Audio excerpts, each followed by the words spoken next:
Ladies and gentlemen, today I'd like to talk to you about the second best Texas Chainsaw Massacre movie. The best Texas Chainsaw Massacre movie is, of course, the first one, but which is the runner-up? Is it number 2, which features Dennis Hopper getting into a chainsaw sword fight with Leatherface? It's pretty good, but I wouldn't say it's the second best. Is it part 3? Where all I really remember of that one is the advertising mimicked John Borman's Excalibur, and I remember a young Viggo Mortensen as an evil cowboy.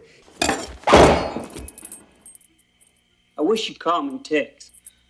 He was probably the highlight of that, but I would say no, that is still not the second best Texas Chainsaw Massacre movie. Is it the remakes? No, of course it's not the remakes. Say what you will about them, it's not those. The second best Texas Chainsaw Massacre film, in my opinion, is 1995's or 1997's, depending on, well, we'll get into that in a minute, is Texas Chainsaw Massacre: The Next Generation. Boy, howdy, is this film a hoot and a holler, featuring a young Renée Zellweger and Matthew McConaughey, both in early starring roles, written and directed by the writer of the original Texas Chainsaw Massacre, Kim Henkel. The original title was The Return of the Texas Chainsaw Massacre, and then the film sort of sat on the shelf for a while until about 1997, and allegedly this film was held back because its two main leads, Renée Zellweger and Matthew McConaughey, kind of became big-name celebrities shortly after the filming of the Texas Chainsaw Massacre: The Next Generation. Now, the film starts off a little dry. We're introduced to 4 young people on the eve of their, I believe it's their high school prom, and there's some amusing campiness to the characterizations here. Theory! Oh, shit! Heather! I wasn't doing anything. I don't know what you're so pissed off about. Once! I kissed her once! What's wrong with that? Come on, it's like I can't even talk to my friends anymore. I can't believe how possessive you are. The constant bickering of 2 of the main characters, I believe their names are Lisa and Barry. Their bickering it sort of saves the beginning of the film. It's very sort of stock, very sort of underwhelming in the beginning. Renée Zellweger is a sort of ugly duckling type character, and I believe a lot of the material cut out from the original version when it was still called The Return of the Texas Chainsaw Massacre. I believe a lot of the material involved Renée Zellweger and a sort of abusive home life, and I feel like I might have seen that version, or I don't know, some sort of Mandela effect may be taking place in my memory of this film. In any case, it's when they get to the farmhouse and the murderous family that the film really ramps up and it really gets going, and the tone of the Texas Chainsaw Massacre sequels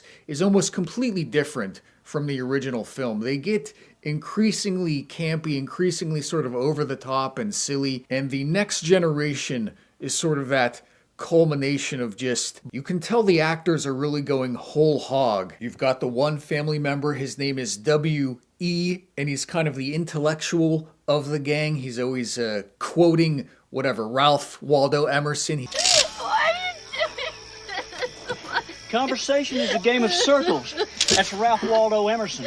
He's always doing these smart guy quotes. You've got Leatherface. This is one of the most amusing renditions of Leatherface, in that he's a full-on, like, fruitcake drag queen. He's like a shrill, limp-wristed...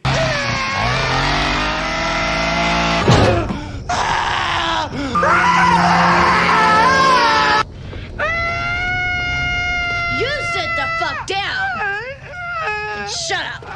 It's a very amusing rendition of Leatherface that really sort of leans into the whole gender-bending angle. There's the sort of cook analog, which is Darla. She plays what does she do? Does she work in real estate? She's almost like the public face of this murderous cannibal family, and she was quite amusing. But the guy who's really going whole hog here, the guy who's really chewing the most scenery, is, of course, Matthew McConaughey. He's screaming, he's growling, he's carrying on, he's always pointing, he's constantly pointing in a menacing but also comical manner. A lot of respect to Renée Zellweger here, because, you know, I don't really have much occasions to appreciate. She usually does rom-coms, stuff like that. I don't really have too many occasions to say, oh yeah, Renée Zellweger. But in this, I would say she's a trooper. You know, nowadays we've got actors crying about sensitivity coordinators. We've got actors who are retroactively like saying, oh, my experience on such and it was so miserable. And a lot of respect here to Renée Zellweger, who is just being put through the ringer by Matthew McConaughey especially. It looks like he's genuinely menacing her. They might just be good actors, of course. But you think back to Marilyn Burns from the first film and how she was really just sort of put through the ringer in those final scenes of the film. And I think this is the closest we get to that, of seeing the actors just sort of being hotboxed in their own artsy-fartsy psychosis, and it leads to some really just kinetic performances. A lot of it feels very spontaneous, very raw. There's a certain Gen X energy to this film. If the original Texas Chainsaw Massacre tapped into a certain post-hippie, post-Vietnam, 1970s cynicism, the next generation, it really sort of has a distinct Gen X energy in the sort of over-the-top, almost satirical nature of the family. The music is certainly of a distinct place and time. There seems to be some sort of connection between this film and Richard Linklater. They're both Texas-based, so maybe that's all there is to it. But Robert Jacks, the guy who played Leatherface, this time around, he was featured in a Slacker by Richard Linklater. Matthew McConaughey, of course, was in Dazed and Confused. Renée Zellweger has an uncredited role in Dazed and Confused. Matthew McConaughey, he says it. He says the line in this movie. He says the all right, all right, all right.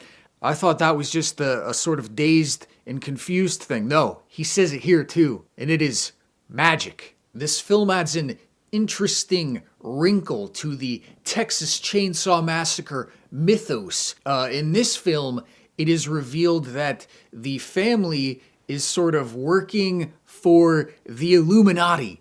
And there's little hints in the beginning. The name of McConaughey's towing company, it seems to be Illuminati Wrecking or something. There's the one woman basically talks all about it. She says, you know, there's people who've been pulling the strings for thousands of years, but you just sort of think that she's crazy and out of her mind. But then at the end, lo and behold, this guy in a fancy suit shows up in a limo, and he rips open his shirt, and he's got all this scarification and these weird piercings, and McConaughey's character seems to be terrified of him. And this Illuminati gentleman, this puppet master, he reveals that his intent is to sort of create this transcendent sort of fear response in the victims of this family. And it really makes for a interesting twist, especially in a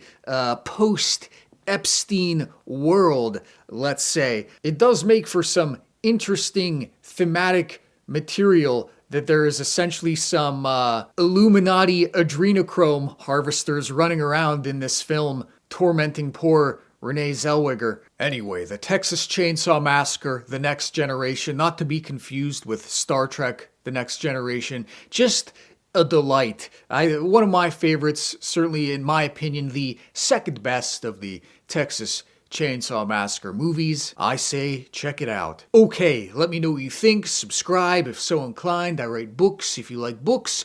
Okay, goodbye. Oh boy, the kids are gonna flip when they see this. Incredible expanding alligator. Just soak it in water, it says. Okay. Rah, rah, rah, rah, rah, rah, rah. Rah, rah, rah, rah, rah, rah, rah, rah, rah, rah, rah, rah, rah, rah, rah, rah, rah.